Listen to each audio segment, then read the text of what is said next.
Alors, je vais essayer en 15 minutes de rattraper le retard de tous les orateurs. Bon. Alors, ça commence mal. Alors, qu'est-ce qui se passe? Voilà. Donc, on m'a demandé en 15 minutes de vous parler de l'épilepsie, de l'asthme, de l'éducation thérapeutique, des avantages, des inconvénients et comment ça se passe. Donc, ça, c'est un défi un petit peu chaud, mais j'ai décidé de le relever. Voici le plan que je vous propose de parcourir. Bien entendu, je ne pourrai faire le focus que sur certaines choses. Par après, si des questions viennent, pourquoi pas, on peut les échanger par mail ou lors des pauses. Donc, moi, je voudrais vous parler un peu d'éducation thérapeutique. Edith a abordé un tout petit peu le thème. Je voudrais vous parler surtout de l'école de l'asthme de l'enfant et de l'adolescent, qui est notre projet le plus abouti, d'un programme d'accompagnement d'épilepsie qui poitille un peu, des avantages, et enfin, on va conclure. Alors, une définition, qu'est-ce qu'on entend par éducation thérapeutique? Edith l'a bien souligné, elle a dit voilà, c'est pour une pathologie précise. Ça, c'est bien clair. Donc, c'est un processus, ça c'est une définition de l'OMS qui date de 96. C'est un processus qui est par étapes. Il doit être intégré dans la démarche des soins de santé, dans la continuité des soins, mais aussi bien en ambulatoire, en consultation, en séjour hospitalier et en post-hospitalier. À quoi sert-elle? Elle sert à aider le patient et ses proches. Surtout en pédiatrie, vous comprendrez que les proches, c'est très important. Gériatrie aussi, bien entendu, ou dans d'autres pathologies. Donc, le patient doit comprendre sa maladie, mais il doit la comprendre avec ses mots à lui, ses mots de tous les jours. Parce que les mots des médecins, ça ne lui parle pas trop, là. Il doit comprendre ses traitements. Il doit pouvoir collaborer aux soins et il doit enfin pouvoir parvenir, c'est là qu'il est au centre, à prendre en charge son état de santé afin de pouvoir favoriser le plus possible un retour à la normale pour une belle qualité de vie. Parce qu'on peut très bien vivre une très belle qualité de vie avec des pathologies chroniques. Donc l'éducation thérapeutique, il y a eu des tas d'études, je ne vous ai pas mis toutes les références, comme ça va plus vite. C'est vraiment la méthode la plus efficace pour avoir des modifications durables. Donc moi, je ne veux pas 3 mois entre 2 consultations, ça ne sert à rien. Je veux que ce soit durable dans le temps. En plus, je m'adresse souvent à des enfants ou à des ados. Donc, je veux préserver leur patrimoine bronchique, par exemple, pour des années à venir. Okay, je veux éviter qu'ils ne deviennent BPCO, par exemple. Donc, des modifications durables d'attitude et de comportement. Je veux qu'ils acquièrent ou qu'ils renforcent des compétences qu'ils avaient déjà. Et donc, pour chaque pathologie chronique, on peut utiliser l'éducation thérapeutique. J'ai eu le plaisir de faire un stage dans un hôpital où il y avait 13 programmes différents, à Paris par exemple. Mais ce qu'il est bien clair au départ, il faut déterminer les compétences spécifiques pour une prise en charge donc par le patient. Donc ici, moi, je vous parle vraiment d'un projet dans notre institution sur un nombre limité de patients. Donc c'est tout à fait différent de tout ce que les autres interlocuteurs ont pu aborder. Il me semblait intéressant de vous parler des principaux critères d'un programme en éducation thérapeutique. Je suis allée me former en France parce qu'en Belgique, à l'époque, il n'y avait rien. Vous voyez le patient au centre, le patient et son entourage. Ça doit être personnalisé, ce qui convient à l'un ne convient pas à l'autre. Négocier, votre patient il doit être d'accord. En épilepsie, j'ai des patients, ils ne se présentent qu'à la 3e consultation. Mais ce n'est pas grave, on les accueille. Ça doit être structuré et formalisé, sinon on va droit dans le mur. Les équipes sont pluridisciplinaires, les acteurs doivent être formés, les acteurs de santé. Maintenant, on ne va pas demander à tous les acteurs, puisque nous sommes en pluridisciplinaire, de posséder toutes les qualifications, que ce soit l'empathie, que ce soit le leadership, que ce soit les fonctions de statistique, etc., etc. On partage toutes les compétences sur l'équipe. Du moment qu'on y arrive, c'est bon. Elles doivent être évaluées. Si on n'évalue pas, on ne sait pas où on en est. Et bien entendu, intégrées aux soins. Alors, c'est ce que l'on fait un peu dans sa tête. Que ce soit un médecin, un pharmacien, une infirmière, la première étape, c'est ce qu'on appelle le diagnostic thérapeutique. Mais on peut le poser avec des mots. Que va-t-on chercher à explorer ? On va chercher à explorer... Tiens, j'étais persuadée d'avoir mis un petit truc en plus sur cette dia, mais c'est sur un autre exposé. Pour le patient, d'abord, quels sont ses besoins, okay, et quelles sont ses potentialités. Parce que si vous n'avez pas ces 2 données-là, vous n'arrivez à rien. Donc, je ne vais pas vous lire toute la dia, on n'a pas le temps, on doit rattraper le retard, mais vous voyez qu'on va aborder la pathologie et le traitement. Le patient doit pouvoir le comprendre. Est-ce que le patient dispose d'un environnement familial, professionnel ou social qui peut l'aider? Dans le cas de l'épilepsie, c'est vraiment vital. Qu'est-ce que le patient sait? A-t-il des connaissances qui peuvent être erronées ou correctes antérieures? A-t-il des croyances? Vous avez des patients qui vont croire qu'une nébulisation avec une chambre, c'est une catastrophe, on a une maladie grave, c'est horrible, on ne peut pas utiliser alors qu'on va faire une déposition intrapulmonaire merveilleuse. Par contre, une nébulisation, c'est pas grave, tout le monde en fait. Mais quand on se rend compte de ça, on se dit, OK, je vais redescendre, je vais peut-être utiliser un outil moins performant, mais au moins le patient va prendre son médicament. Donc le patient, il doit adhérer, il doit être d'accord avec le système. Enfin, le patient, est-ce qu'il a accepté sa pathologie ou pas? Parce que soit il peut la minimiser ou il peut la refuser. Moi, j'ai eu des patients en épilepsie qui refusaient en disant écoutez, moi je suis croyant, c'est que ça devait m'arriver, je vais voir le pasteur. Je dis qu'est-ce qu'il vous dit le pasteur de prendre mes médicaments? Mais de toute façon, je suis pas bien avec, je les prends pas. Ah ben voilà, qu'est-ce qu'on fait? Et alors, super important, la dimension motivationnelle. On n'insiste jamais assez sur celle-là. C'est les projets d'avenir du patient, les activités. Donc, pour nos préados ou pour nos ados, souvent c'est le sport. Eh bien, c'est merveilleux. Je me souviens d'un enfant qui jouait au basket, qui m'avait été donc référé par une neuropédiatre pour un programme épilepsie. Et la maman était persuadée que son enfant, parce que pour elle, l'épilepsie, c'était le patient là qui tombe par terre, qui bave, qui crache, qui pisse partout, hop, on ne sait plus quoi. Eh bien non, c'est pas ça. Je lui dis, madame, il y a des formes. Votre fils, il a des absences. Elle lui dit, mais c'est pas possible, on a dû se tromper. Donc elle ne croyait pas. Donc si le parent ne croit pas au diagnostic posé par le médecin, il n'y a pas de prise de médicaments. Nous sommes bien d'accord. Et donc, je lui ai expliqué comment ça se passait. Alors, je dis, voilà, c'est le coach sportif qui avait remarqué des absences au niveau du panier pour le basket. OK. Donc, je lui dis, une première crise n'est jamais traitée. On fait tel et tel examen. Donc, à ce moment-là, on est vraiment sûr. Et seulement à ce moment-là, on va donner un médicament. On ne donne pas un médicament comme ça.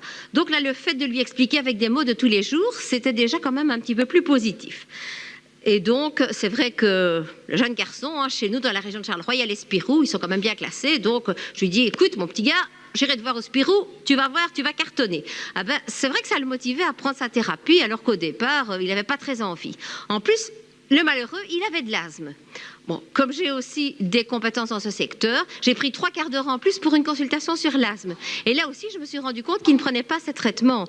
Et donc, je lui ai dit, mais voilà, mais si vraiment tu parviens à comprendre... Et alors, j'ai pris la peine de lui expliquer comment ces différents médicaments agissaient avec des images très simples. Vous voyez une belle bronche avec une lumière magnifique où l'air peut passer, puis vous voyez une bronche toute cracra. Ça, il comprend bien, un cracra. Avec du remodelage, avec du mucus. Il y a à moitié pas de place. Je lui dis, tu respires comme dans une paille. Comment veux-tu faire du sport dans des conditions pareilles? Bon, là, je vous assure qu'il est motivé à prendre son traitement. Alors, pour l'école de l'asthme, on s'est dit, voilà, on va faire un folder, parce qu'entre le moment où nous recrutons le patient, nous le faisons sous forme d'atelier. Donc, on a eu la chance, parce que vous devez peut-être vous dire, tiens, le financement, comment ils font pour faire ça? Mais c'est grâce à l'appel à projet de pharmacie clinique où j'ai pu travailler en pédiatrie. Donc, on a d'abord travaillé sur la salle d'hospitalisation, on a développé des tas d'outils. Puis, on avait un pneumopédiatre qui était très motivé, et on s'est dit, on va créer une école de l'asthme parce que ça correspond à un besoin, parce que ce que l'on explique en consultation, ce que la technicienne des preuves fonctionnelles respiratoires explique, ce que le généraliste explique va parfois à l'encontre en plus. Donc là, il y a une discordance des discours. Donc à la fin, le patient, il ne sait plus quoi. Ou bien il vient une fois chez le spécialiste, puis il ne vient plus du tout. Donc, on lui propose l'école de l'asthme, mais à ce moment-là, le patient, lui, va être préoccupé par un tas de choses différentes. Donc, il repart avec le petit folder et là, il peut le lire tout à l'aise à la maison. Et quand il va être recontacté, d'abord par courrier, on a quand même la secrétaire de pédiatrie qui nous aide, puis par téléphone, par l'infirmière quelques jours avant qui va lui demander, tiens, est-ce que vous êtes toujours disponible? Parce qu'entre-temps, la vie évolue, ils peuvent ne pas être disponibles ou pas. Donc ils se souviennent pourquoi on leur a donné ça, parce que l'asthme, malheureusement, la prévalence augmente. Quels sont les objectifs? Les objectifs, ils se déclinent en savoir, savoir-être et savoir-faire. Et enfin, on lui dit, voilà comment ça va se passer. C'est pas vraiment une séance d'école, c'est interactif, tu vas venir t'amuser avec nous. Et quand tu repars, tu vas voir, ça va aller beaucoup mieux. Alors, pour l'asthme bien précis, je vous ai juste listé ici les objectifs à atteindre. Le patient donc doit comprendre ce qu'est l'asthme. Ce n'est pas une maladie infectieuse, c'est une maladie inflammatoire. Quand déjà il a compris ça, mais pour lui c'est pas évident parce qu'il se dit que quand il chope un virus, il est encore plus mal et on majore son traitement. Donc il faut bien qu'il comprenne la différence. Il doit pouvoir reconnaître ses symptômes, pouvoir reconnaître, dire tiens chez moi, voilà, je sens que ça va pas, j'ai comme un éléphant sur la poitrine, je me sens écrasé. Il doit pouvoir énumérer les facteurs qui chez lui bruits peuvent déclencher ou aggraver un asthme, parce que 80% des asthmes sont allergiques, donc justement, il peut avoir des mesures d'éviction. Il doit acquérir les principes généraux de son traitement. Moi, je veux qu'il sache qu'est-ce que le médicament de secours, qu'est-ce que le médicament de fond. Il doit pouvoir les citer. Il y en a sur la table, il doit pouvoir les reconnaître. Donc, toute une série de choses. Et enfin, fondamental, il doit pouvoir maîtriser les techniques. Et donc, vous voyez, cette dia, je l'aime beaucoup, parce qu'en fait, le patient, il ne voit que la petite partie bleue, là. Et encore, il la sous-estime. Et il n'imagine pas tout ce qui se passe en dessous. Donc, quand on lui fait comprendre tout ça, il se dit, tout compte fait, j'ai peut-être intérêt à essayer de préserver mon capital bronchique. Alors, pourquoi je vous ai montré le déroulement d'une séance pour un petit peu vous expliquer comment ça se passe. Donc, les séances durent 2 à 3 heures, pas plus, parce que sinon c'est lassant. Vous savez bien que trop longtemps, on n'écoute pas. Alors, il y a d'abord un accueil, comme ça on s'installe tranquillement. Parfois, on a les grèves des transports en commun, donc ça c'est un peu la cata, on a moins de monde. Et on essaye d'avoir 3 à 10 enfants pour préserver l'interactivité. C'est ce qui est recommandé donc en éducation thérapeutique, parce que l'enfant ne viendra pas seul. L'ado peut venir seul. J'ai un enfant qui vient avec un accompagnement. J'ai un enfant qui vient avec papa, maman et le grand-père, j'ai un enfant qui revient 3 fois, j'ai un enfant qui ne vient qu'une fois, j'ai toutes les variantes possibles. On leur remet un petit pré-test. C'est 5 questions, très très faciles. Ils doivent entourer vrai ou faux. Ils ne savent pas, ok? Puis nous les ramassons bien entendu, puis on se présente, parce que bon, on est quand même poli là.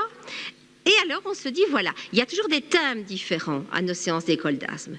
Malheureusement, on ne sait en faire que 4 par an. Vous allez dire 4 ? Si peu ? Mais 4, c'est énorme, parce qu'il faut que tout le staff soit disponible, il faut avoir la salle, il faut avoir tout préparé. Donc, on n'imagine pas, mais il y a vraiment une sélection des patients qui en ont besoin. D'accord ? Maintenant, quand un patient exprime le besoin de revenir, on ne va pas lui dire non, tu ne peux pas revenir. Hein. On est bien d'accord.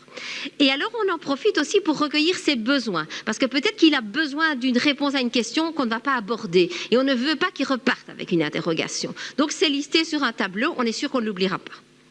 Puis, transfert de connaissances, qu'est-ce qui se passe? Il y a un petit exposé ouvert interactif. Au départ, c'était le pneumopédiatre, mais alors il avait tendance à s'étendre. Donc moi, je faisais un peu plus compact. Ici, je ne sais pas si je suis dans les temps, donc dites-moi.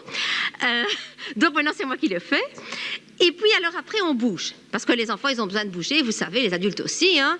Une petite boisson, on peut discuter. Et puis, on se dirige vers les tables d'atelier.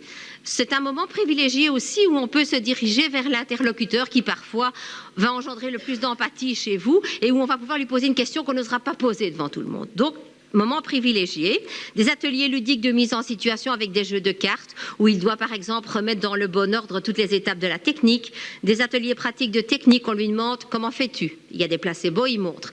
Puis il y a une correction éventuelle ou pas. Puis on remet une fiche outil que nous avons créée. Là, les études prouvent que si l'outil a été utilisé pendant la séance, il sera d'autant plus efficace parce que le patient se le sera approprié. On a des vidéos interactives aussi pour comment nettoyer la chambre. Donc, on essaie vraiment d'utiliser tous les supports possibles. On a aussi des jeux de rôle. Alors, vous avez l'histoire. Hein, bon, par exemple, une patiente voilà, qui fait des échanges linguistiques. Elle est allergique au chat. Et puis, elle est invitée chez sa correspondante en Allemagne. Mais malheureusement, il y a un chat. Alors, qu'est-ce qu'elle fait? Elle a toute une série de cartes. Alors, soit elle n'y va pas. Elle retourne la carte. Et donc, on s'arrange, comme il y a au moins 2 tables comme ça de jeux de rôle, pour avoir entre 2 et 3 enfants avec accompagnant, pas plus. Comme ça, chacun prend la parole. On les incite à jouer. On dit, retourne la carte. Tu prendrais quoi, toi, comme carte? Alors, dire, je n'y vais pas. C'est dommage, ton allemand ne va pas progresser. Ou bien, je vais y aller, mais le chat n'ira pas dans la chambre. Oui, mais le chat, même 6 mois après, il reste encore des allergènes dans l'air. Donc, vous voyez toute une série comme ça de mise en situation pratique. Et alors, on insiste. Moi, je dis, tiens, et toi, dans l'histoire, le traitement de fond, c'est ça. Et le tien, qu'est-ce que c'est? Donc, voilà. À chaque fois, ils apprennent donc par étapes. Ils l'intègrent. Enfin, nous clôturons la séance, on leur remet le même test et on va voir ce qu'ils vont répondre. Souvent, c'est mieux, mais parfois, c'est pire. C'est la réalité de terrain. Mais quand même, je vous rassure, je vais vous montrer quelques résultats. Puis, nous reprojetons les réponses et nous les commentons à nouveau. Parce que s'il y a une personne qui n'a pas compris, ça vaut la peine de réexpliquer. Elle ne peut pas repartir avec une idée erronée. S'il y a justement un besoin qui a été exprimé, tiens, est-ce que je peux faire du sport? Est-ce qu'il y a des sports contre-indiqués? Disons que la plongée sous-marine, quand on est asthmatique, vaudrait mieux s'abstenir. Hein. Donc voilà. Mais on les encourage justement. Et à la fin, on leur distribue une site de j'essaie tellement d'aller vite que là, je n'y arrive plus, une liste de sites internet de confiance, parce que c'est vrai que les patients de plus en plus, on l'a dit dans nos pays occidentaux, on estime qu'il y aura 50% de patients en plus qui vont être atteints de pathologies chroniques et qui vont éprouver un besoin de consulter internet. Donc, ils vont voir un petit peu n'importe où. Et donc là, on leur donne des sites de confiance. Ça peut être des sites très professionnels, ça peut être des sites plutôt de jeux pour les pré-ados ou les ados, hein. Ou alors ils se retrouvent comme un Mario qui a X vies dans bronchopanique, et s'ils n'ont pas pris leur traitement de fond, s'ils n'ont pas fait ceci, cela, paf, ils perdent une vie. Eh bien, je vous assure que comme ça, ils retiennent. Là, il n'y a pas de problème. Et enfin, un questionnaire de satisfaction. Parce qu'on s'est dit, bon, ben, ils vont peut-être, ok, mais est-ce qu'ils vont être satisfaits ou pas? Alors, ici, donc, vous retrouvez des données. On a compacté les données qui concernaient la pathophysiologie, les connaissances pharmacologiques et les connaissances de la technique. Parce qu'on leur dit, la technique, c'est fondamental. Vous avez un clinicien de rêve, une molécule d'enfer, vous faites une mauvaise technique, rien ne se dépose, rien ne marche. Et donc, vous êtes sur une surenchère thérapeutique, vous dépensez de l'argent, vous perdez confiance en votre traitement et tout fout le camp. On est d'accord? Et donc, pour les connaissances pathophysiologiques et les connaissances techniques, on voit que la différence est statistiquement significative. Je n'ai pas traité moi-même les stats parce que moi, je ne suis pas la reine des chiffres, je vous l'avoue, mais quelqu'un d'autre dans l'équipe avait la compétence pour le faire. Par contre, pour les connaissances pharmacologiques, par exemple, c'est que faire en cas de crise, ce n'est pas statistiquement significatif. Mais vous voyez que notre degré était déjà très, très bon, le taux de réponse à l'entrée. Et alors, voici aussi le taux de satisfaction des patients. Donc, ils ont l'air quand même relativement... Il n'y a aucun qui est insatisfait, ils n'ont peut-être pas osé, pourtant c'est anonyme, je vous le jure. Mais donc, voilà, ils sont relativement très satisfaits d'avoir une écoute et une prise en charge personnalisée. Alors, pour l'épilepsie, je me dis, on va faire très vite parce que 2 pathologies, ça prend quand même beaucoup de temps. Là, donc, c'est un programme avec un neurologue, neuropédiatres qui vont intégrer un patient. Mais on n'intègre pas tous les patients. On va intégrer un patient pour lequel on sent qu'il y a un besoin. Donc, à chaque fois, nous sommes dans un programme qui est situé dans un hôpital où on choisit les patients, on sélectionne les patients qui en ont besoin. Par contre, l'école d'asthme, on l'étend jusque l'hospitalisation puisqu'elle a démarré de l'hospitalisation. 45 minutes avec le psychologue, 45 minutes de consultation pharmaceutique. Et puis, donc, on fait une anamnèse, on donne des aides à la compliance, des tas de conseils. Il faudrait même une assistante sociale, souvent, malheureusement, dans cette pathologie-là. Puis, enfin, donc, un débriefing avec le médecin qui a intégré le patient dans le programme et qui, lui, va envoyer un document de liaison donc, vers le médecin traitant. Voilà, donc ici, vous voyez les petits piluliers, parce que parfois, ils me disent, oui, la semaine, ça va, mais le week-end, je sors, je vais chez les copains. Ben, je dis, c'est tout simple, tu retires ton samedi et ton dimanche, tu le mets dans ta poche, ça y est, ça c'est traitement. Des BD, des infos dans l'épilepsie aussi, le pire, c'est le regard de l'autre. Donc aussi, des documents qui peuvent servir à l'entourage pour aider à expliquer. Aide à l'observance, donc pour le nombre de crises, le type. Et donc les avantages, je ne sais pas si ça va encore, j'ai une prise en charge personnalisée, des équipes pluridisciplinaires, des supports éducatifs ludiques, des questions-réponses, des échanges parents-patients, patient-patient. J'illustre rapidement.